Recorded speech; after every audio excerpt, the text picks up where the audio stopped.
I'd like to call to order tonight's meeting, January 16th, 2025, of the Sebastian Planning and Zoning Commission.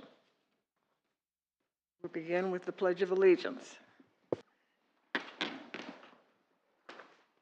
pledge allegiance to the flag of the United States of America and to the republic for which it stands, one nation, under God, indivisible, with liberty and justice for all.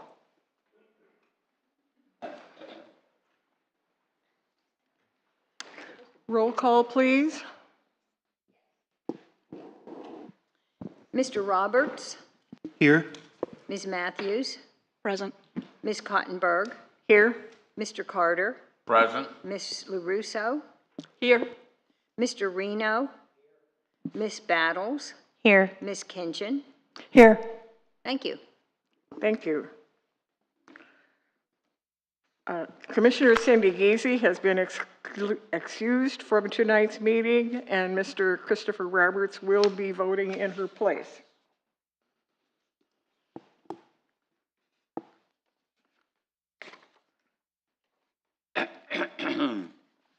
Commissioners, you've all had the opportunity to review the minutes from our past meeting.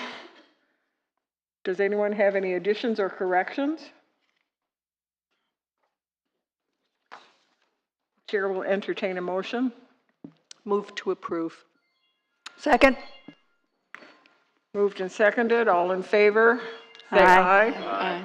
Any opposed? Motion is carried.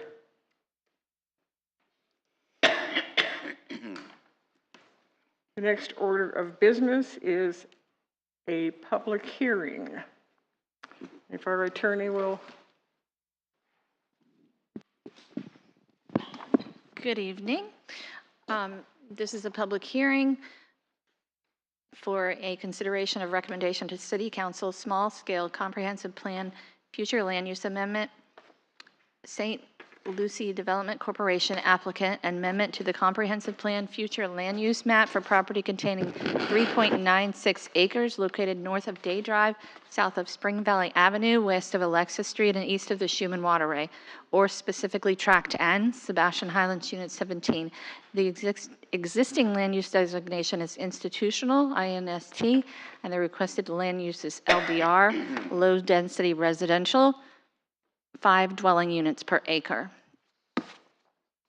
Thank you. Thank you. I'd like to inform the audience of the rules for a public hearing, and I'd like to precede that by thanking you for attending. Your input is appreciated and heard. Public input is 5 minutes per individual. However, if there is something that is extremely urgent by a majority vote of the committee, we could extend, but 5 minutes is almost always adequate for it. Now, if our applicant will make a presentation.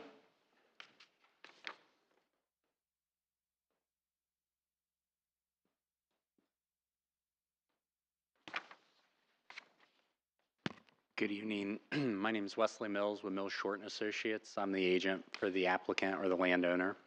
I do have a brief,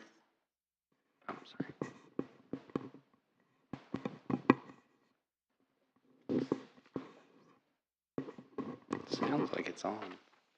Yeah, I think so. All right. I do have a brief presentation for tonight. It's really in 2 parts. One is the land use hearing, and then I believe after the land use hearing, we'll get into zoning. So with that, I'll go ahead and start the presentation. Just for everybody that's not familiar with the site's location, it is a 4-acre site or just shy of 4 acres. Reference is Track N. The reason we reference the site as Track N is because it was platted back with the Sebastian Highlands in the 1970s as part of the General Development Corporation's plat. On the north side of our site, we have a vacant tract of land that is going to be developed here shortly for single-family residential. On the south side of our site, we have existing single-family residences along Day Drive, and we have the Schumann Canal along the east side of our property. And then on the west side, we have the city's stormwater facilities. As referenced, this is the plat from 1970 from General Development Corp for Sebastian Highlands, and Track N is highlighted in a pinkish color there to just give you a frame of reference for the area. So the current land use for the site is institutional. It's in blue, and as you can see to the north and the south is low-density residential land use, and then just to the west of our site, we have medium-density residential separated by the Schumann waterway. So this is the current land use for the site, and I just want to talk about the allowable uses under the current zoning. As far as really, there's only one permitted allowable use for the site, and that's parks and recreational area. It does allow for some accessory uses to those recreational facilities. There is about a dozen conditional uses that are allowed on the site with its current land use. Most of those revolving around those institutional type uses such as churches, schools, cultural centers, childcare facilities, things like that. This is just a more zoomed in view of our site, and what I did is I shaded our site with the hatching that is used in the city's land use plan as yellow for low density residential, which is the proposed land use that we're requesting to change to tonight. And as you can see, yellow marries up with the northern land uses and also the southern, and then the more intense land uses to the west are divided by that Schumann waterway. But really, all residential uses around our site.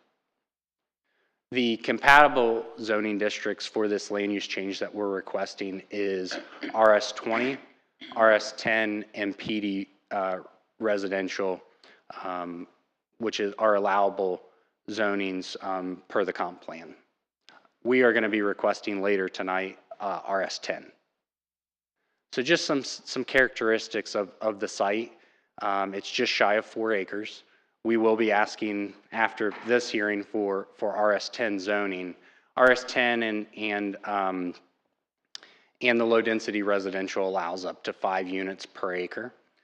So for a site that's approximately 4 acres, that would allow for approximately 19 units. That's a little misleading because you can't get 19 units on the site meeting the 10,000 square foot minimums for the zoning regulations. And then when you factor in all the other things that go into a residential project, you could probably yield at maximum probably 9 to 10 units. But we're proposing, assuming we're successful in all of these hearings, our client would like to do 7 large estate lots for custom residential houses. There are public facilities as far as water and sewer available in front our site. And like I mentioned, the city does have a minimum 10,000 square foot area that each lot must be.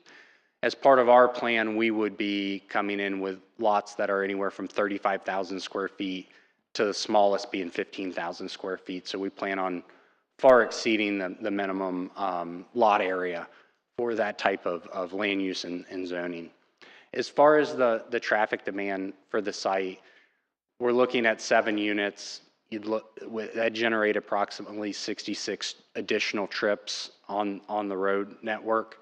To put that in reference, the city doesn't even warrant a traffic study until you get about to 400 trips per day. So 66 trips is a very small amount of trips to be added onto the roadway network. The map in front of you now just shows the existing infrastructure that's in place, as far as there's a 6-inch existing water main that's in blue on the slide in front of you. And then our site actually has a county public lift station on it, and that public lift station then feeds north.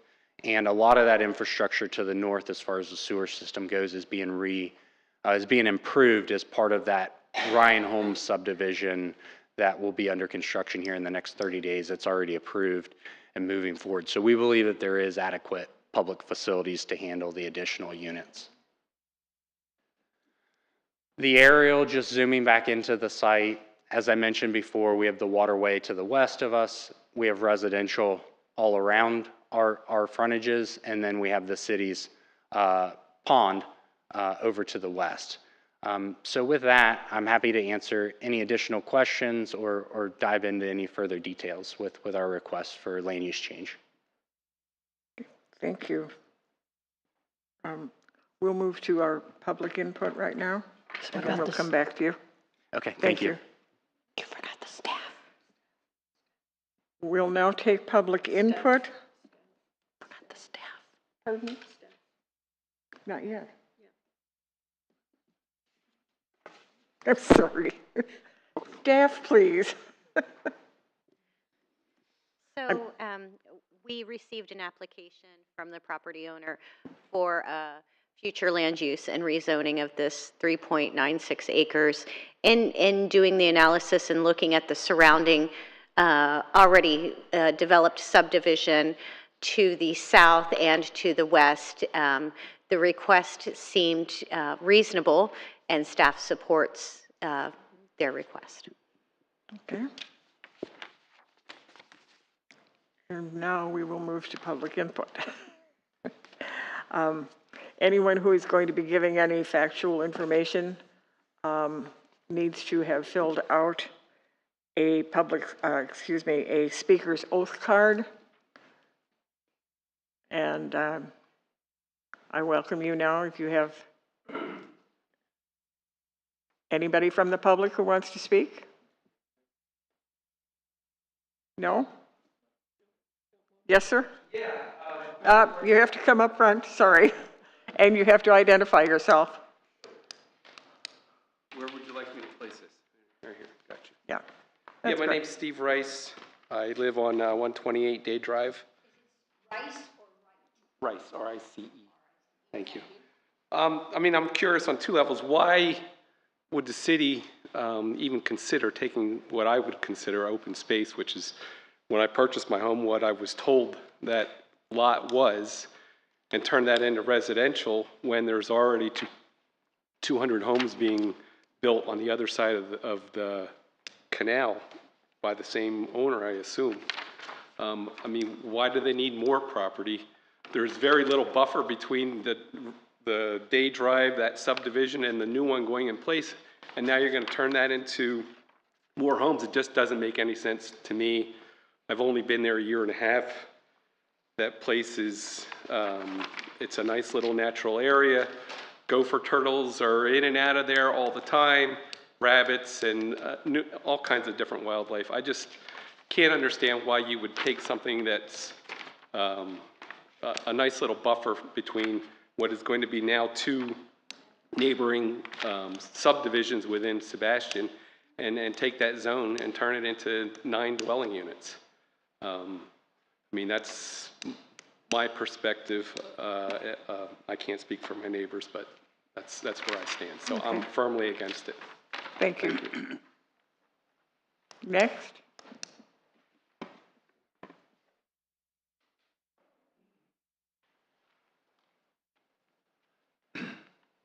Good evening. Thanks for letting me speak. My name's Scott Lightgeb. I live at 101 Day Drive. Spell the last name.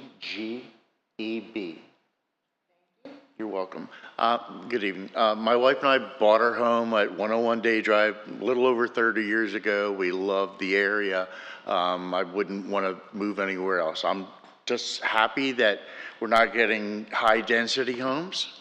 I'm all for a home. It's not really, I mean, sure, I'd rather have a park, but at least we're not getting what we're getting across the canal, high density homes.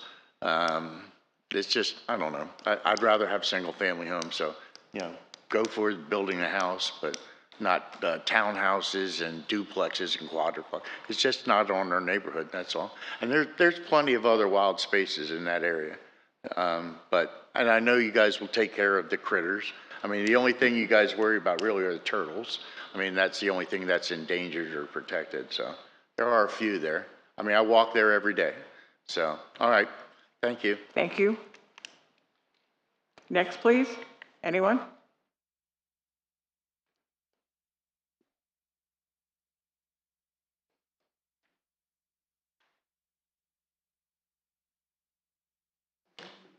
Hello, my name is Michelle Soto, and I live at 132 Day Drive.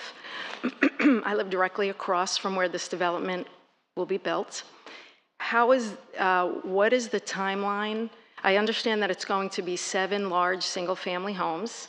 What's the timeline for the project, and how is that going to work with the larger project being built over on Spring Valley? So that's a lot of construction going on. Okay. Maybe at one time, you know? We'll get that question answered for you. Okay, thank you very much. Thanks.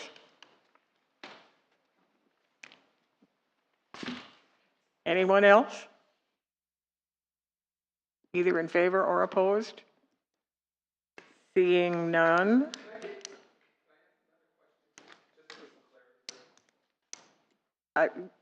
Anybody object? No.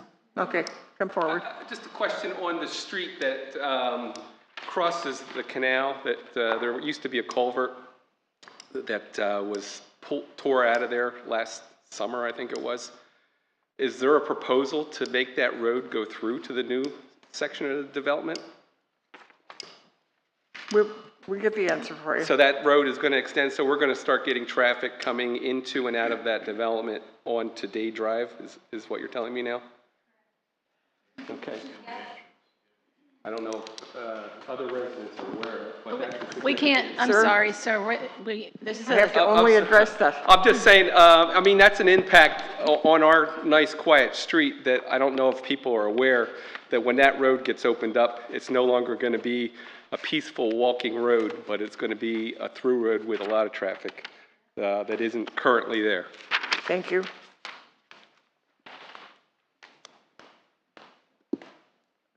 Staff summary? Just to conclude, you know, the proposed 3.96 acres is looking at doing a future land use change from institutional to low-density residential, and we have nothing further to add. Thank you.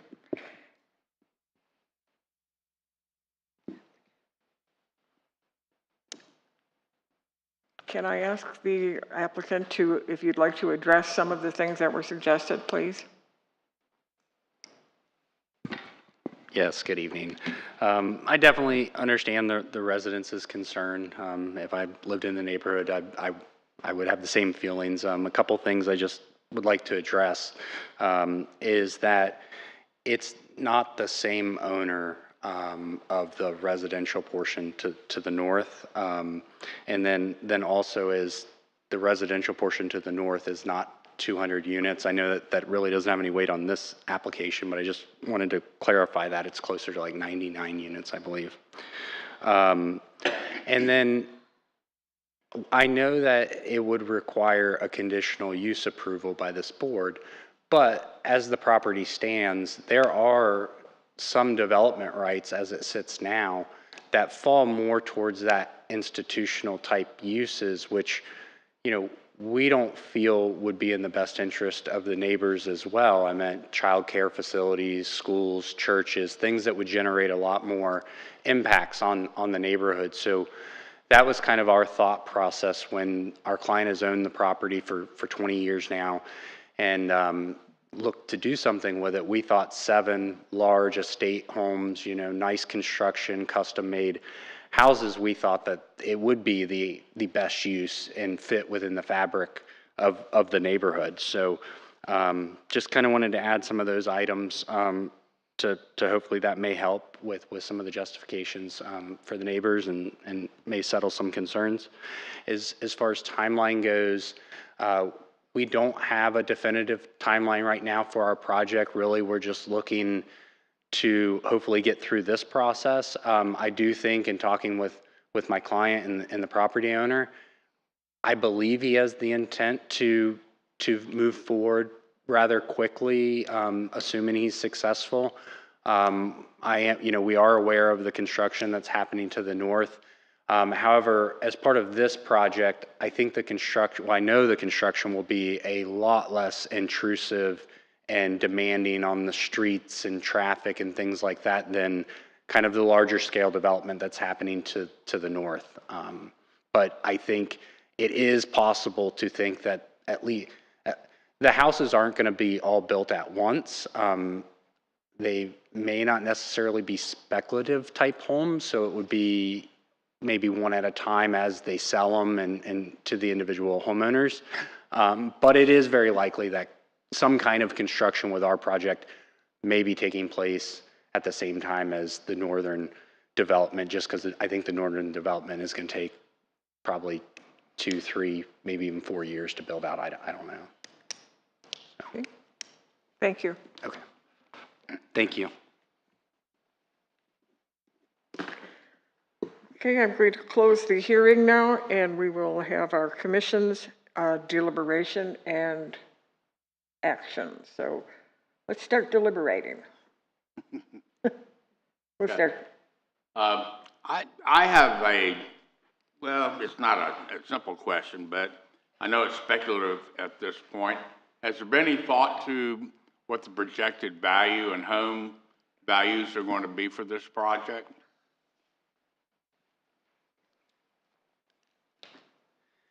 This would be purely my speculation and opinion, but I think that some of the newer homes that are being built by the national home builders are around 400,000 to 500,000. The fact that these are almost double in size of lot sizes and the nature of the type of houses that we expect here, I would think it would be north of 500 would just be my own opinion. Okay, thank you. And That was my question. Okay. And just a reminder that you all know that that's not one of the considerations when you're. Right, understood. And so that they understand, because you guys know that, but thank you. Thanks. I have no questions at this time. I have no questions. Well, considering some of the intense uses that an institutional land use could possibly put there, I think 5 to 9 homes probably would be less intrusive on neighbors. That's just an opinion. Sherry? I have no questions. Ms. Battles? I just have one question, and it relates to, I guess, the number of lots. Is your constraint kind of the roadway frontage when you're looking at the number of lots, or like you guys came up with 7 based on some criteria? Is it?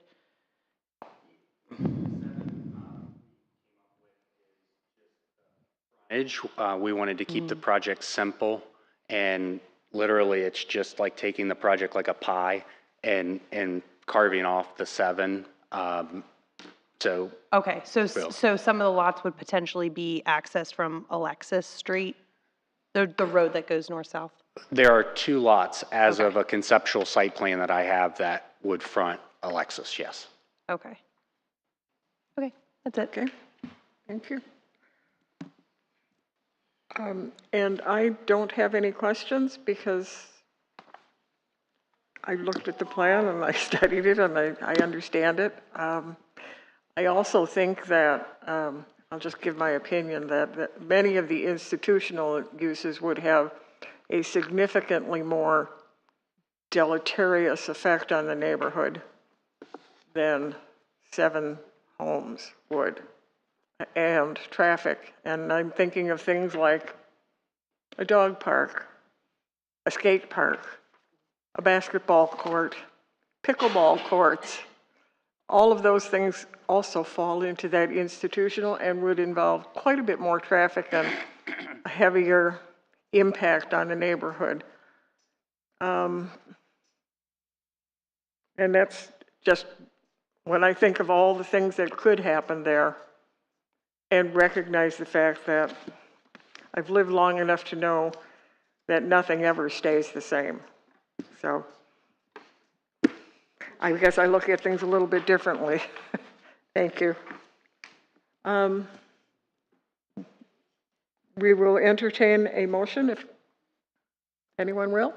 I'll make a motion to approve the request for change of future land use from institutional to low-density residential. Second. Okay.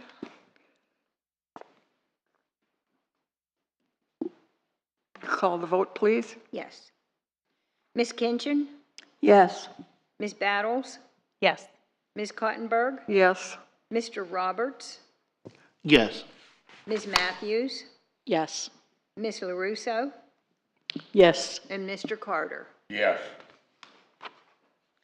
Thank you. There are 6 ayes and no nays, so it is unanimous. Thank you. Secretary, can you check the vote? There should be 7.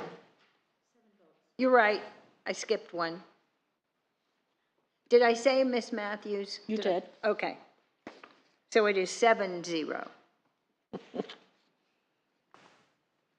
Okay, the next order of business is a quasi-judicial hearing.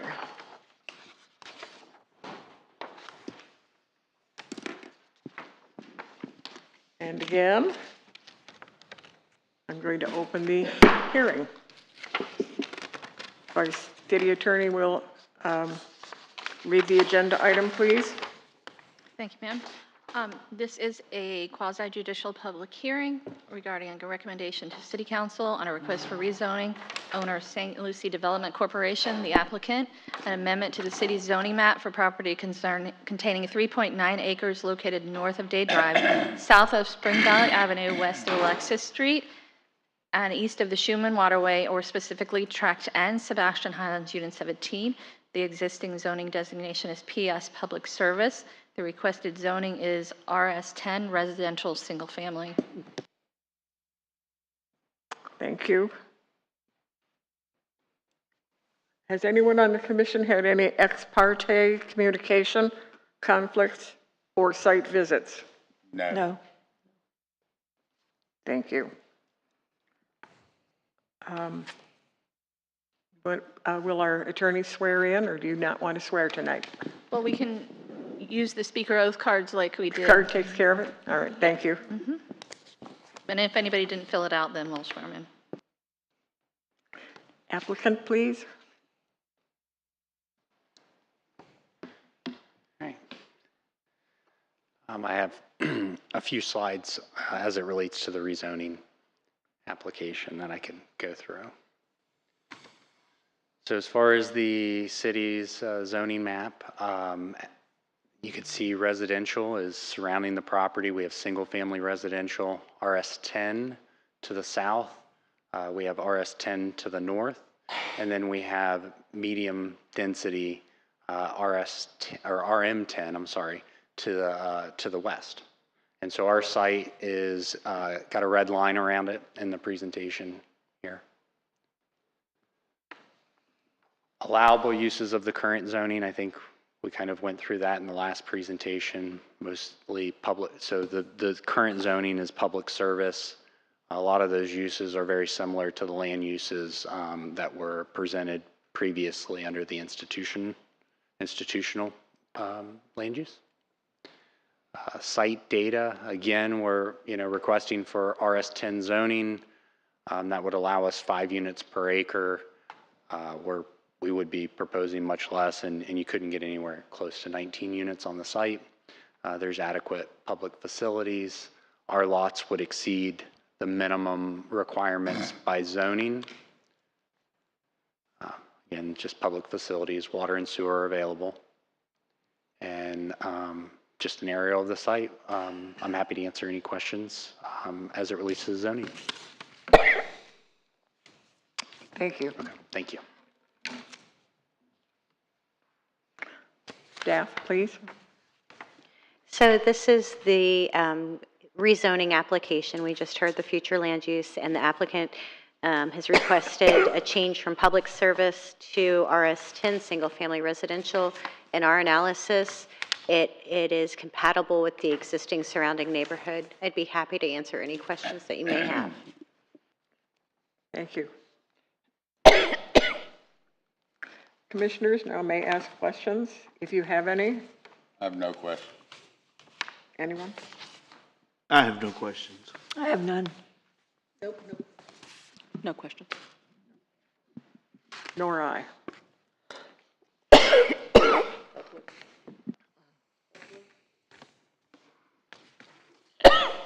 Excuse me.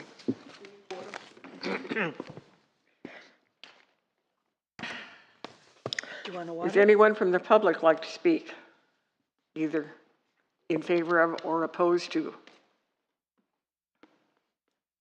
Seeing none. I guess we have nothing to respond to. So, you want to reiterate your findings? I have nothing further to add. Thank you. Okay, thank you. If the commission would like to have any questions or any final deliberations, then seeing none, I would like to hear a motion. I move that we recommend to City Council the approval of the zoning change for Track N, Sebastian Highlands, Unit 17. Second. Call the motion. Roll call, please. Yes. Ms. LaRusso? Yes. Mr. Roberts? Yes. Ms. Battles? Yes. Ms. Matthews? Yes. Ms. Kinchin? Yes. Mr. Carter? Yes. And Ms. Cottenberg? Yes. This time I got it at 7-0 in favor. It is unanimous. Thank you. Thank you. Congratulations. Okay, we have no unfinished business. And our new business is to elect a chairperson and a vice chair for the coming year.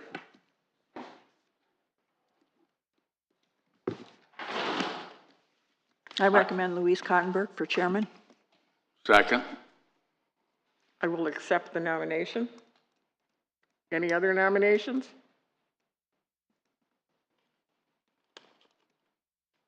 That makes it unanimous, doesn't it? Automatically unanimous. Thank you all.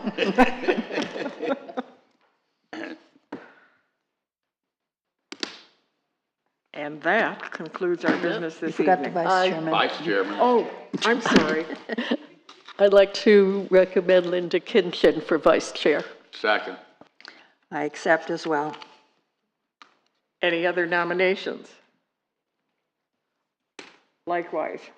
A stacked deck. Congratulations, ladies. Thank you. We think. Yeah. And that concludes our business tonight. This meeting is hereby adjourned. Thank you all. Good seeing you, ladies. No, we haven't. I forgot what y'all look like. Hopefully we'll see Y'all you are more lovely as often. ever. You're lovely as